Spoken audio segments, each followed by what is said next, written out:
Buenas tardes, hoy la revista Blanco sobre Negro ha venido de nuevo a un sitio que nos encanta, un sitio de Córdoba emblemático por el sitio, por la localización y por lo que significa la Biblioteca Villa de Ándalo en la Costa del Bailío. Y hoy además nos acompaña una de las personas más representativas unidas a esta biblioteca por mil cosas, pero sobre todo porque es una de las arabistas más importantes de nuestro país, María Jesús Viguera. Buenas tardes, ¿cómo estás? Muy buenas tardes. Hemos venido a hablar un poco contigo, a ver si somos capaces de llegar a que conozcamos y que nos conozca nuestra gente qué es la Biblioteca Villa de Ándalo. Claro que sí. El nombre ya lo dice un poco, ¿verdad? Lo de biblioteca no necesita explicación, pero sí cómo nos lo tomamos en sí mismo y luego en la aplicación de la palabra, que también tiene lo suyo. Pero está un poquito en conexión con viva. Quiere decirse que las personas que pusieron ese nombre, que no fui yo, pues lo que quisieron es que fuera muy dinámica y que, sobre todo, el tercer elemento de la frase, al-Ándalus, no representara un pasado muy lejano e inmóvil, sino que estuviera presente a través de su cultura y esa cultura estuviera representada por los libros que se produjeron entonces, que serían las fuentes de todo tipo, históricas, literarias, científicas, médicas, etcétera, sino también por los estudios incesantes que ese periodo de nuestra historia ha recibido. Y todo ello orientado hacia un sentido interpretativo de lo que fue al-Ándalus, no solamente como algo de un nivel cultural y artístico extraordinario, sino también como una referencia de coexistencia, digámoslo sencillamente, o si queremos insistir un poquito, elevar un poquito el nivel de representación, de convivencia incluso, y hay pruebas de eso también, de convivencia y de coexistencia, entre las tres religiones del libro, entre todos los hijos de Abraham, que conforma el cristianismo, el judaísmo y el islam. Y eso hacerlo de una manera viva e dinámica e indudablemente a través de los libros. Si queréis os explico qué es lo que hacemos a través de los libros. Primero yo quería hacerte una consulta previa a qué se hace a través de los libros. Con lo que has hablado entendemos que esta biblioteca recoge la época andalusí. Digamos que empieza y acaba en esa época, ¿o hay posterior recorrido también en esta biblioteca? Claro, tiene que haber posterior recorrido porque está toda la proyección hasta comienzos del siglo XVII.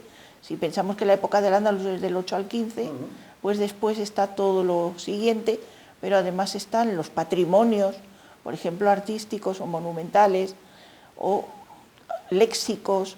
Seguimos utilizando muchísimas palabras de origen andalusí directo, y entonces todo eso tiene que estar presente también. Es decir, la proyección histórica del Andaluz hasta nuestros días, en la cual, como veis, se hacen canciones dedicadas a Wallada, o se hacen todo tipo de referencias a aquel pasado andalusí de una forma creativa. Fijaros aquel magnífico antología que se tituló Presencia y nostalgia de Medina Zara. La cantidad, el porcentaje de poetas contemporáneos españoles y sobre todo andaluces que dedicaron sus poesías a Medina Zara.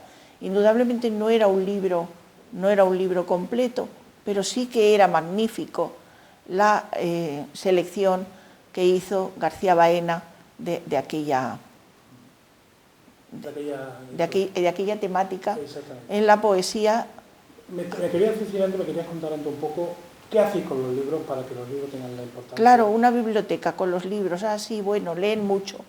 Pues además de fomentar la lectura y de decir que aquí hay una biblioteca de referencia, en concreto hacemos una serie de actividades que están organizadas, estructuradas.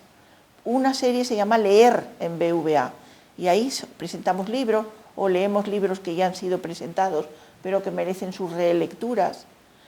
A mí me gustan muchísimo los títulos, eso de leer en BVA. La otra serie que se llama Libros de puntos suspensivos en BVA. La verdad es que se me ocurrieron a mí una mañana que no tenía otra cosa en que pensar, por eso estoy tan contenta, pero yo creo que son eficaces. Son eficaces en el sentido de que, libros de Pues sí, nos han regalado libros, instituciones, personas, hasta un total de 60 y tantos en los 9 años que llevamos haciendo esa serie. Preparamos la lista el otro día para la reunión de patronato y vimos la enormidad de 60 actividades. Han donado libros a esta biblioteca para luego poder ser presentados. Claro. Y varias universidades, los consejos superiores de investigación científica de Madrid y de Granada, varias embajadas que incluso han enviado libros espléndidos de fuentes árabes impresas en Oriente, y han venido los agregados culturales a entregarlas, concretamente el de Egipto y el de Arabia Saudí, que, con una donación enorme de libros a los que además no tendríamos acceso. Bueno, 60 actividades de esa serie. Fijaros que libros en BVA, leer en BVA, implican que efectivamente hay un toma y daca, hay un intercambio cultural, hay una coparticipación no solamente del público que asiste, sino también de operativos exteriores, autores y tal. Luego hacemos conferencias, jornadas, proyecciones de películas, siempre que podemos. Exposiciones también, muchísimas ¿no? exposiciones. Ha llegado Soy un referente cultural en ese aspecto, porque sois una de las pocas salas expositivas que quedan en esta ciudad, desgraciadamente. Es decir, yo he disfrutado aquí desde exposiciones de bordado, exposiciones de fotografía, exposiciones de pintura, exposiciones de todo, ¿eh? Sí. ¿Qué es lo que yo no lo tenía previsto, fíjate qué cosa, ¿no? Lo de hacer exposiciones, y fue surgiendo, y realmente yo no he hecho el recuento en estos últimos 9 o 10 años, pero ha sido enorme. Es decir, pueden ser 10 al año, sí. o quizás 8, a los meses lectivos, esos que van de septiembre a junio, y hemos tocado muchísimos aspectos, ¿no? Hemos traído fotografías de Oriente Medio realizadas por un investigador belga a principios del siglo XX, que eso es, porque al principio intentábamos que sobre todo tuvieran un contenido sobre Al-Ándalus que hiciera referencia, pero ahora se nos ha ocurrido algo que yo creo que corresponde más a lo de Viva. Quiero decir que si atendemos las demandas de salas, de espacios expositivos por parte de la gente de nuestro entorno, sea cualquiera su temática, establecemos un contacto positivo para la comprensión de esta biblioteca. Si nos constriñéramos exclusivamente al Al-Ándalus, yo creo que seríamos difícilmente comprensibles o no tan universales como los mensajes culturales tienen que ser, que tienen que ser universales. Ya está. Y todo sirve para todo. No, todo sirve para todo, no. Todo sirve para desarrollarse culturalmente. ¿Cuál es la apuesta real, final, que quiere hacer la biblioteca, en el sentido de qué se quiere conseguir con este maravilloso trabajo que estáis haciendo? ¿Qué pretendéis de tal manera que diga, bueno, oye, pues a ver si conseguimos que la gente conozca realmente que era andaluz? ¿Cuál es ese fin real que tiene la Fundación Paradigma como tal y la biblioteca como tal? Lo estás apuntando muy bien. Quizás el primer objetivo es, quizás los que pusieron el nombre fue su primer objetivo, es que Al-Ándalus sea contemplado con naturalidad en el presente, ¿no? Ni loado hiperbólicamente, ni denostado, ni menospreciado, ni marginado. Fue un ente histórico situado en el pasado. El pasado hay que dejarlo respetuosamente en el pasado, no hay que convocarlo en el presente para ninguna utilidad ideológica, ni comercial, no. Sin faltar a su recuerdo, hay que situarlo en su realidad de espacio ya fenecido, porque si no, ese pasado se carga el presente, es decir, es un lastre para el presente y para el futuro, es decir, puede lastrar el presente de los seres humanos, ¿no? Entonces, ahí, sin faltar a su recuerdo, pero con toda la importancia y toda la naturalidad que tuvo.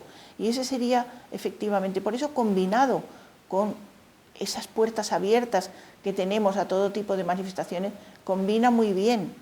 Hacemos todo lo que podemos sobre Al-Ándalus, sobre todo si encontramos coparticipantes interesantes, y en Córdoba los hay, y tenemos, si miráis las 100 actividades que hacemos anualmente, hay muchísimas referencias sobre Al-Ándalus, pero complementadas por lo que es el conjunto cultural. Es que yo no puedo ser restringida. No puedo ser restringida. Ahora nos encontramos con la situación de las exposiciones que tú decías, y es que ya nos estamos sobrepasados por demandas de exponer. Intentamos llevar. Porque soy una de las pocas salas expositivas. Es que en una ciudad como Córdoba, que culturalmente debe ser, como decían los chavales de la roquera, desgraciadamente no hay salas expositivas de los pocos y vosotros. Pero yo quería hacerte ya incidir más en tu conocimiento también como arabista. ¿Crees que el cordobés, el andaluz, y no quiero pasar mucho más de ahí, conoce realmente lo que fue Al-Ándalus? ¿O hay mucho que hacer todavía? Lo más interesante, iba a decir lo más divertido, pero no es una cuestión de diversión, lo más interesante, lo más chocante, es que sí y no. Y entonces es en esa combinación en la que podemos perdernos, los que sí conocemos y no conocemos, toda la gente se puede perder en todo tipo de lucubraciones interesadas, de lucubraciones un poco erráticas, sin saber con toda claridad que Al-Ándalus fue un pasado histórico, con toda naturalidad, y que su contribución cultural es interesante, es muy importante, sí.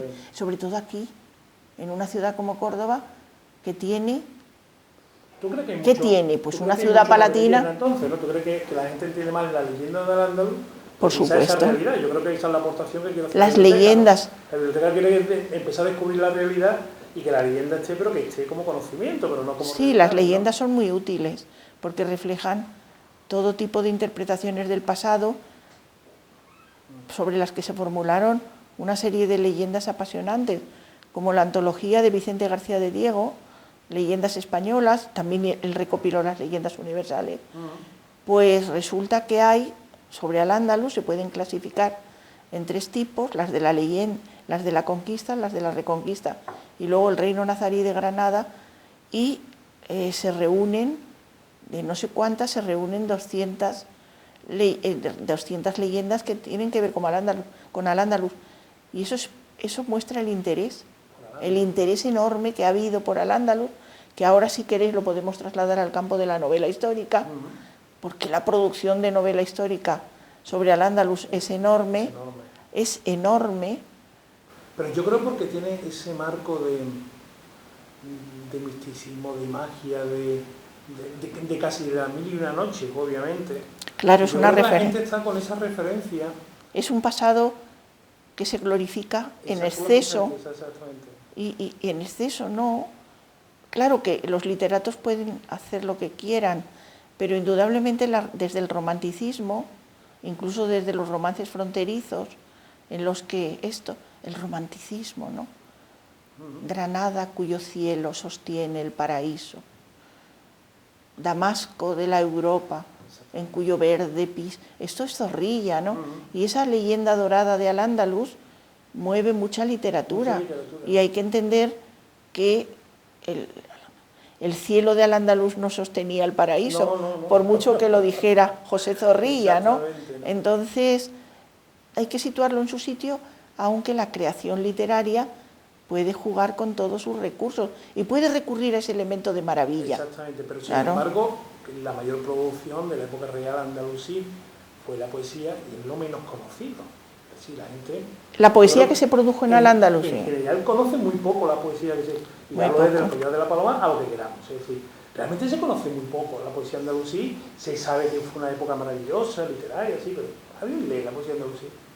Y además yo te preguntaría más, ¿por qué eso no existe, y a lo mejor me estoy metiendo en un charco porque no debo, en el currículum de educación? ¿No sería bonito que hubiera toques en el currículum educativo andaluz de esa poesía que tuvimos que hacer 700 años aquí, ¿no? Más o menos. Desconozco cuál es el currículum, pero desconozco, ¿no? Porque todo eso hay que hacerlo de una forma comparativa.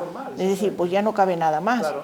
Pero si hay otras cosas que parecen inconvenientes y que pueden hacer huequecito, se podía hacer algo, un huequito, sin tener pretensiones. ¿Tú con tu conocimiento crees que sería interesante que los chicos conocieran, dejemos ya el currículum, conocieran la poesía andalusí? Sí, yo creo que los chicos, los jóvenes, pongamos, andaluces a través de la educación pudieran conocerlo, a través de lo que fuera. Pero para eso están los libros publicados y las, Sí, ¿no? y las bibliotecas. Y como esta biblioteca en particular Es que pueda yo acercarse, pienso, ¿no? y que pueden y que de hecho se acercan, ¿no? Es interesantísimo y que además estamos conectados con la red de bibliotecas de Andalucía y que se pueden pedir todos los libros que se quieran y que incorporamos todo lo que podemos, pero yo no puedo opinar sobre una planificación docente, Sí, ¿sabes? no, fuera del docente, Y claro. entonces, en sí misma es una producción poética que tiene muchas áreas, muchas composiciones que son interesantísimas sobre el ser humano, porque una de las cuestiones que ocurría en Al-Ándalus, y que también sus poetas, pero también sus pensadores, estoy pensando en un enorme Averroes, que nunca me cansaré de llamarle enorme, con R, pues resulta que este enorme Averroes, en sus obras, pero también en otra producción andalusí, encontramos respuestas a preguntas esenciales del ser humano. Y cuando eso ocurre en una producción literaria, es que sirve para todos, nos sirve a todos, ¿no? Cuando Averroes dice, por ejemplo, critica a las sociedades que no dan papel público a las mujeres, y lo dice de una forma espléndida, nos está verdaderamente aleccionando sobre que lo ideal positivo es que todos los seres humanos seamos protagonistas de producción y de consumo. Y en una sociedad como la Andalucía de la época, que aparezca casi el primer feminista es complicado. Y Averroes lo fue. Averroes fue feminista. Exactamente. Esa frase, que es clarísima, es muy importante. La verdad es que se puede encontrar en varios textos, pero en una historia de la filosofía de Miguel Cruz Hernández, que conoció muy bien y fue un buen profesional e investigador sobre la poesía de Al-Ándalus. Esos dos tomos los publicó Alianza Editorial y luego él tradujo al español La República de Platón. El comentario a la República, a la res pública a la cosa pública de Averroes, ¿no? Y en esos comentarios de Averroes a la res pública es donde sale cómo tendrían que organizarse las sociedades. Eso en la sociedad árabe viene de antiguo, y Al-Farabi escribió una obrita preciosa que se llama La ciudad ideal. Entonces, si me preguntáis qué es lo que tiene que leer el ser humano, todo lo que pueda y todo lo que tenga a su alcance para poder llevarse la más amplia idea sobre cuáles son las preguntas esenciales, las cuestiones esenciales que afectan a la existencia humana y cómo han sido resueltas o planteadas. En ese sentido, el papel de las bibliotecas, y podemos volver rápidamente a ellas, el papel de las bibliotecas es esencial y las responsabilidades de las bibliotecas son fundamentales, ¿no? Fundamentales. Pero tú hablas de la biblioteca y tienes toda la razón, pero aquí detrás de esta biblioteca hay algo muy importante que es la Fundación Paradigma. Claro. Sin eso esto no funcionaría. No, es que no hubiera nacido. Cuéntanos un poco qué línea es la de la Fundación. Es decir, ¿por qué nace la Fundación Paradigma con esta ilusión, con este trabajo y con esta lucha para que esto y el Museo Vivo de Al-Ándalus estén funcionando como están funcionando? Claro que sí. Yo creo que hace casi 20 años apareció por Córdoba un pensador francés llamado Roger Garaudy, que fue directamente a hablar con el alcalde Anguita y le dijo su proyecto de biblioteca y museo vivos de Al-Ándalus, este proyecto de que Al-Ándalus tuviera un papel ni exalzado ni denigrado, para que ocupara su papel cultural. A mí me han contado una persona que asistió como intérprete a la primera entrevista, que Anguita quedó verdaderamente encantado con aquella idea, y muy bien explicada, me imagino yo, por el pensador francés, y entonces inmediatamente dijo, dediquemos la Calahorra. Inmediatamente en la Calahorra se fue instalando el Museo Vivo de Al-Ándalus. El pensador francés fue inmediatamente hablando con otras personas y consiguió que una fundación suiza de Khaled Hosseini, la Fundación Hosseini de Ginebra, comprara este palacio, estas casas. Es más, Hosseini quiso comprar todo, lo que ahora es hotel de lujo también, todo, hasta el final, hasta la puerta de carros que se abre a la parte de abajo. Hubiera sido una dimensión enorme. Pero no pudo ser, ¿no? Sí, Husaymi estuvo dispuesto a comprarlo, pero Garodí quería una cosa más concreta. Y yo creo, no sé, hizo bien y también hizo mal. Bueno, total que este edificio pertenece a la Fundación Husaymi, de la misma manera que la Torre de la Calahorra es un edificio propiedad del ayuntamiento y se lo cede a lo que primero se llamaba Fundación Garodí, se lo cedió, los cedió uno y otro, el ayuntamiento y Khaled Husaymi, para que aquí realizara su proyecto de museo vivo, biblioteca viva. Y se constituyó una fundación con un patronato y patronos desde el principio y con una serie de personas, pensemos que colaboraron muy bien, como por ejemplo Balbino Povedano, que fue una gran referencia en Córdoba y cuya presidencia de la Fundación Paradigma resultó esencial. María Sierra Llévenes, que dirige tanto la biblioteca como el museo, conocen con mucho más pormenor porque lo han vivido. ¿No? Yo me incorporé después y mi primer contacto fue a través de presidir un tribunal, una comisión para otorgar un premio de investigación. Y entonces, a partir de ahí, la idea de realizar algo de esta manera, en el que la proyección cultural, en el que algo así, en lo cual los universitarios saliéramos de nuestra torre de papel y actuáramos de una forma más directa. Más cercana y esa fue mi motivación personal, ¿no? Yo que me vengo ocupando eruditamente del Andaluz toda mi vida, o sea, 40 o 50 o más. Casi desde el vientre materno, nunca mejor dicho en tu caso, ¿no? Pues resulta que dije, no, es que hay que hacer algo. Lo llevaba mucho tiempo atrás pensando que había que hacer algo, ¿no? No estar siempre con nuestros libros, trabajando para nosotros mismos, para publicar un público muchísimo más restringido. Sí, una élite intelectual, ¿no? Muchas veces sí, especialistas y todo eso. Creo que podíamos salir y que debíamos repartir, ¿no? Debíamos repartir a todo el mundo. Y eso es lo que intento hacer. Eso es una idea coincidente con la idea fundacional también del museo y de la biblioteca. La biblioteca lo hace porque yo que he vivido afortunadamente la situación de vivir muchas veces presentaciones, al final son temas muy cercanos a la gente, sí. No hay que ver, no digo que no haya algún caso, pero no hay que tener una gran intelectualidad, un gran conocimiento, sino uno viene mucho más a disfrutar de la cultura. Yo creo que es algo tan perdido muchas veces que se disfrute. Lo estamos viendo con estas jornadas que ha organizado ahora la asociación Córdoba Solo Hay Una, en el cual la respuesta es una respuesta de disfrute cultural.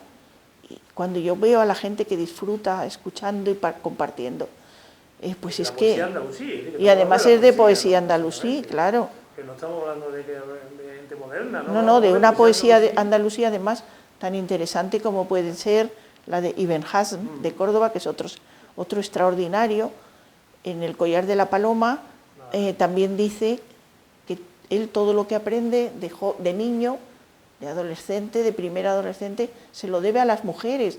Y ahí hay otra declaración de feminismo que solamente espíritus muy grandes en la Edad Media son capaces de manifestar, saliendo del cerco terrible del patriarcalismo. En medida, y eso sí lo ves tú, que la conocedora, yo creo, igual estoy confundido, pero yo creo que la cultura andalusí realmente era bastante feminista en concepto. No hablamos los jerarcas, no hablamos del poeta, hablamos del filósofo. Es difícil aplicar la palabra feminista, bueno, sí, que tiene una connotación actual, ¿no? del siglo XIX y tal y cual, pero sí, para mí, que hay un reconocimiento a la aportación posible de todos los seres humanos dentro de las limitaciones, porque la sociedad árabo-islámica fue una sociedad patriarcal, claro. Pero es que las sociedades europeas eran también sociedades patriarcales. Pero no reconocían nada a la mujer y sin embargo... No, también ¿no? Sí, de vez en cuando en estas sociedades patriarcales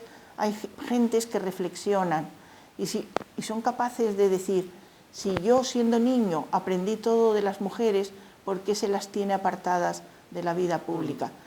Las sociedades patriarcales tienen un fundamento económico, social, porque no había niveles económicos como para que todos los habitantes fueran protagonistas de producción y de consumo. Entonces la sociedad romana lo fue, pero además dejó fuera a los esclavos, a los no libres, con lo cual el número se reducía todavía más.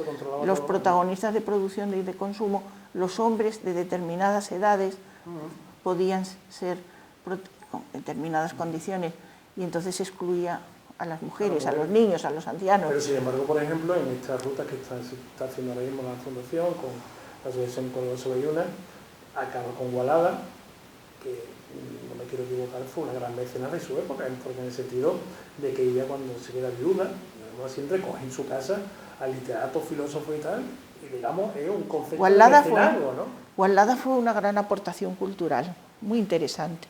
Pero además con 10 horas, mantenemos 10 horas de ella, poco más, ¿no? ¿El qué? Que mantenemos 10 horas de ella, 10 poemas de ella. Son muy poquitos poemas. Exactamente, ¿no? Y sin embargo hay una aportación cultural espectacular. Sí, porque algún biógrafo le ha dado una gran importancia en la Edad Media, y eso hace que se la ve que también influye en la vida de otras personas, ¿no?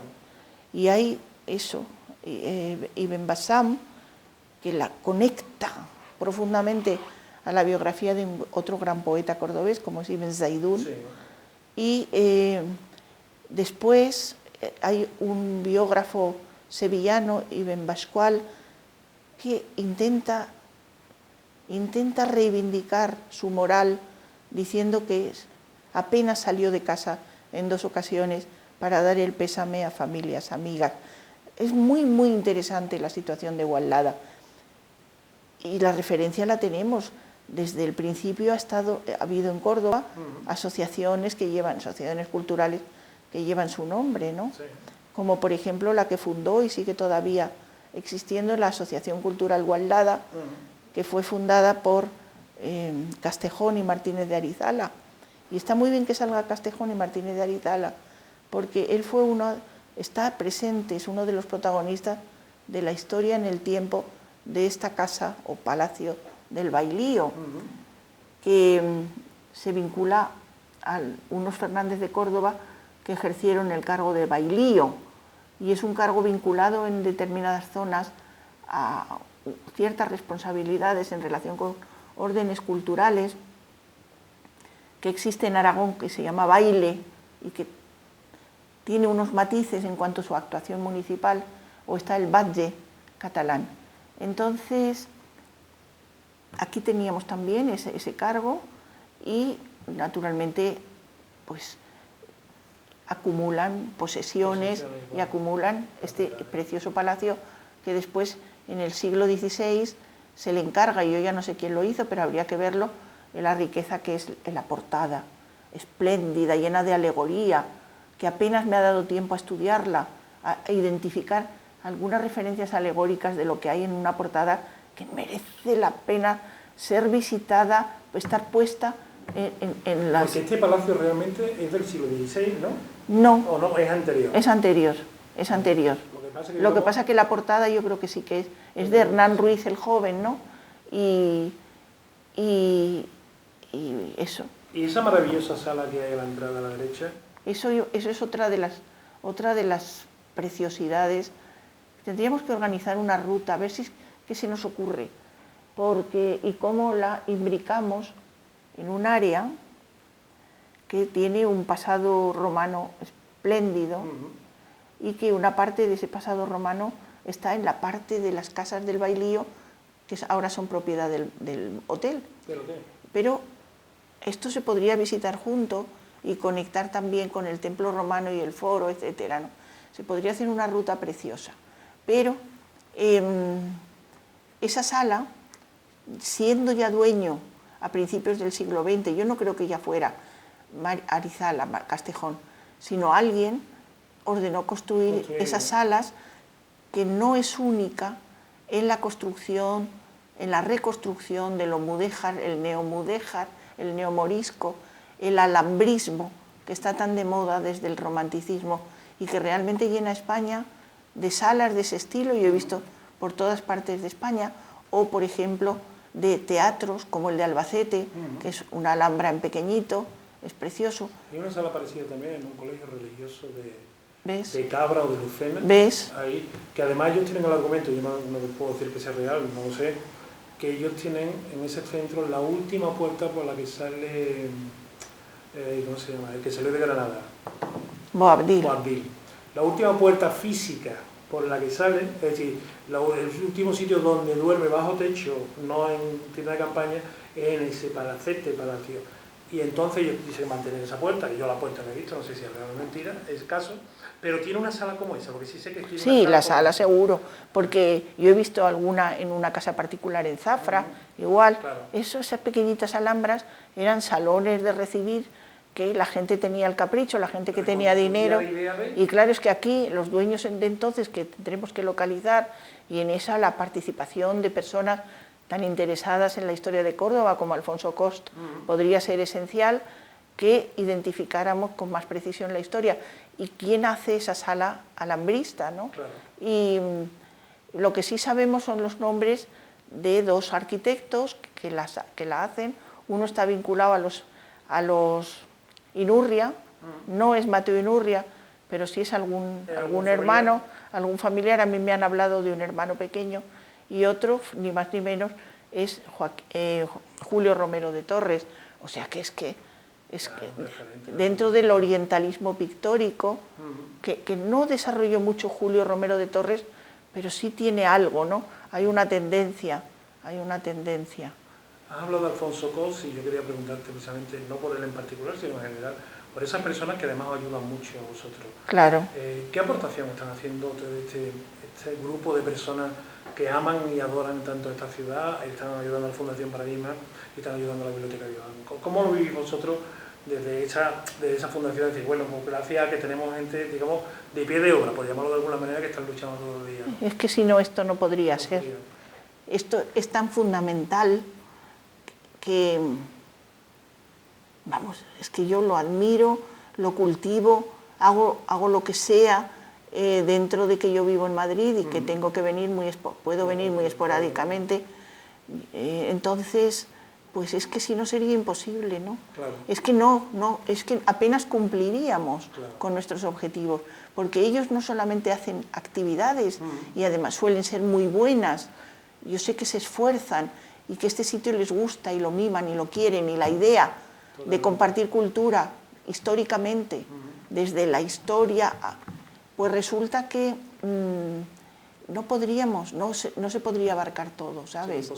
No sería imposible, porque además el presupuesto es muy pequeño, o no hay presupuesto. Entonces, esta Fundación Paradigma vive gracias a las entradas de la Torre Calahorra. Claro. Entonces ha habido unos años terribles, ¿no? Sí, la crisis es terrorífica. El año que estuvo cerrada la torre por reconstrucción del entorno, que por cierto quedó estupenda. Sí, quedó muy bien. Y poco a poco esta fundación... Habéis preparado para que al final, cuando ya, como decía algún político en su momento, ya ha empezado a salir eso, un brote verde, y empecé a ver brote verde también, a que la gente empiece también Yo sé que hay que hacer más. Siempre hay que hacer más, ¿no? Siempre hay que luchar más, ¿no? Yo idealmente querría hacer más, pero físicamente no puedo, ¿sabes? Sí, claro. ¿Cómo me voy a instalar en Córdoba? ¿Cómo voy a dejar a mi familia? Y eso que me encanta Córdoba. Cuando llevo tiempo sin venir, digo, y vuelvo, digo, ya estoy otra vez aquí, Córdoba mía. Teniendo amigos como Alfonso Cos, que Sí. Yo confío mucho en una serie de personas, y desde luego en Alfonso Cos, ahora que no nos oye, pues muchísimo, porque si no, ¿sabes? cualquiera lo aguantaba, ¿no? Y me confío también en el aspecto de planificación, asumir ideas, sensatez, experiencia cultural. Tiene el conocimiento y tiene también la ilusión de la persona que le gusta la cultura, pero tiene el conocimiento de esa persona que tiene que estar con el pie en el suelo todo el día y luchando, ¿no? Un poco por acabar, ¿por qué debe venir la gente a conocer la biblioteca? Aquellos que vengan de fuera y aquellos cordobeses que no la conozcan todavía. ¿Por qué deben de venir? ¿Qué deben de esperar de aquí? ¿Qué deben de querer? Y porque al final yo entiendo, yo te diría, por mi SEO, porque creo que es parte de nuestra historia, entonces como es parte de nuestra historia debe conocerla. Esa es la primera razón, porque sencillamente esto es una parte, porque aquí se les presenta de una forma científica, de una forma aséptica, sin ningún interés político ni ideológico de ningún tipo. Y eso es muy importante. Aquí se intenta presentar tal como es. Yo creo en la moral del historiador. Y yo creo que yo misma, para mí, lo más importante es no distorsionar la historia. Está también la historia de la cultura, no solamente es la historia política, sino la historia de Al-Ándalus en todos sus matices, porque aquí se presenta o se intenta presentar de una forma exacta, de una forma, huyendo de extremos y de utilizaciones. Esta Fundación Paradigma no tiene más objetivo que buscar el entendimiento presente, en el presente, ¿no? Y eso se hace muchas veces... ¿no? De alguna manera retomando lo antiguo. Sí, pero... Aquella escultura, aunque no fuera tan real... Bueno, pero ese símbolo, pero eso se queda como un símbolo que está ahí. Pero lo más interesante es que el creer en la cultura, eso es importante, y el no despreciar nada que reciba el nombre de cultura, ¿no? Sea y venga de donde venga. Sea y venga de donde venga, ¿no? Sí, toda la cultura, aunque no nos guste... Y esto de que pertenece a nuestra historia lo vemos continuamente, ¿no? Y hay que aceptarlo con naturalidad, porque si no, estamos actuando de forma inmoral con la historia. Claro.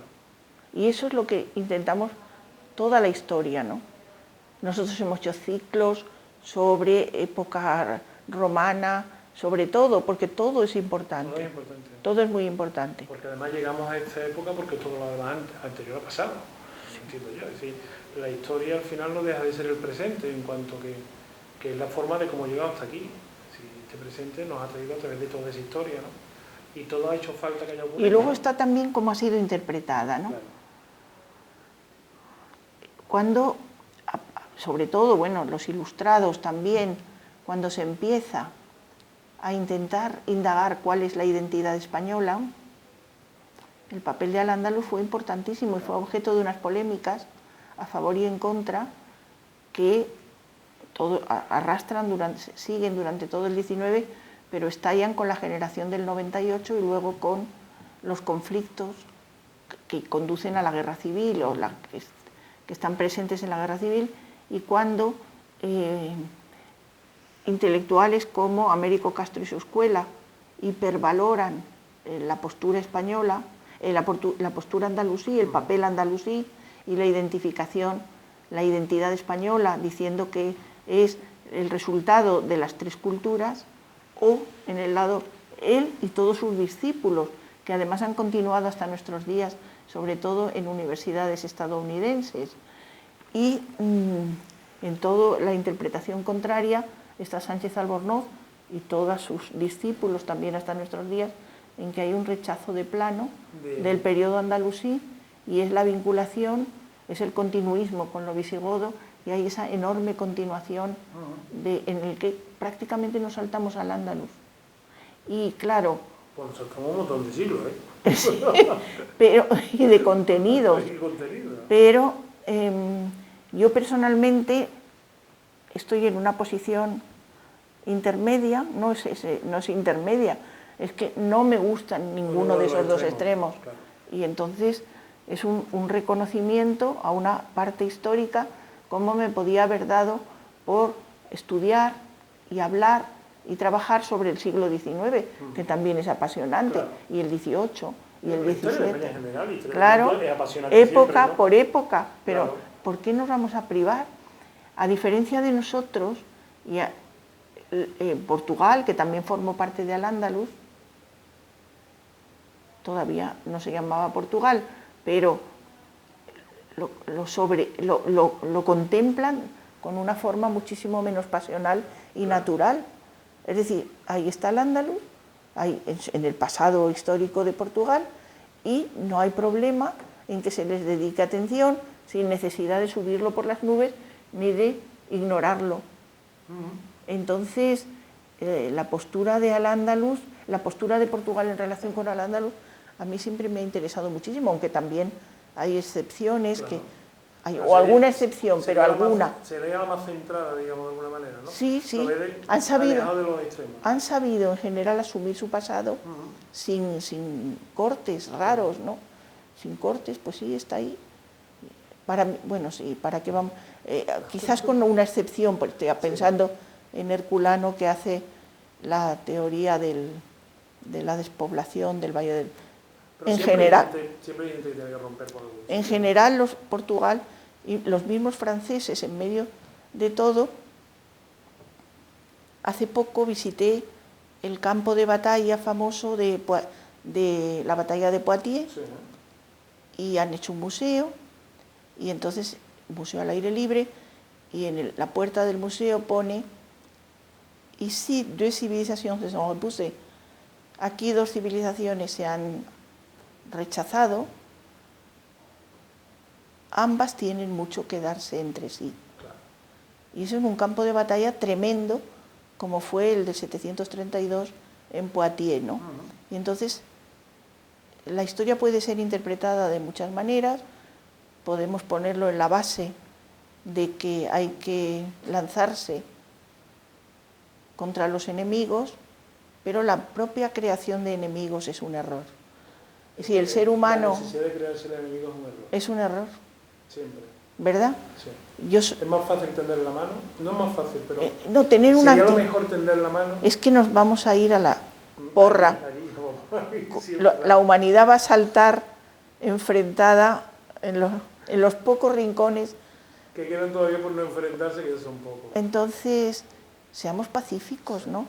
Yo no soy pacifista, yo soy pacífica. Es que exactamente, son dos cosas distintas. El pacifismo tiene una tendencia política, llamémoslo así, y el ser pacífico no. El ser pacífico es que yo no quiero guerra, no quiero discusiones, vamos a intentar llegar a acuerdos, charlando.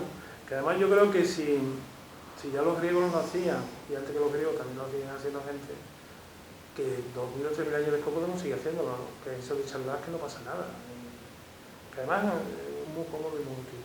Para eso, de todas maneras, yo hablaría contigo horas y horas y horas, así que, pero creo que tenemos que cortar. Oye, sí, seguiremos. Pero es una auténtica placer hablar con... A mí también me ha gustado mucho hablar contigo. Hablar con alguien como... Y estaba pensando eso. ¿Sí? Digo, me gusta hablar con él. Merece la pena que gente como tú, además con tus obligaciones profesionales tan importantes, y además siendo referente en tantos temas, pues te acerques también a estar como ayer lo hiciste tan hermosamente, no puedo ni verlo porque me lo han contado así, con esas 50 personas que te acompañaron, que estuviste hablando de poesía y de eso, aunque también te pegaron una paliza andando, bueno, eso fue cosa aparte.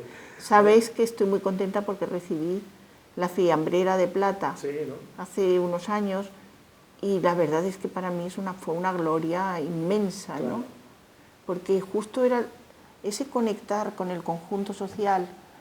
No es fácil, pero eso fue decir, bueno, pues la biblioteca está haciendo algo. La biblioteca lo está haciendo muy bien. La biblioteca, la verdad es que cada día yo creo que el esfuerzo que estáis poniendo, y esto es de una revista cultural, me lo puedo permitir decirlo, se está notando. Se está notando porque la gente empieza a tener referencias, empieza a tener... En una ciudad donde las referencias culturales, yo siempre decirlo, cada vez son peores, es decir, donde se oyen más quejas que virtudes, es decir, que todavía pues, la Biblioteca Vida y algunas personas, pues como hemos hablado de Alfonso Cos, y de gente que está al lado de Alfonso, y de Diego y demás, están sacando cosas adelante y están haciendo que esta ciudad, a ver si consiguen que sea un referente cultural como se merece.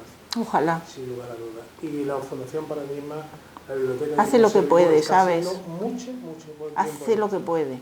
Hace mucho bien. Yo creo que hace mucho bien. Puertas abiertas, todo el mundo que tenga propuestas interesantes son bienvenidas y son bien acogidas, de todas las áreas, tendencias, de todo, ¿sabes? Es lo único. La cultura es así. María Jesús, muchísimas gracias por recibirme. Muchas gracias.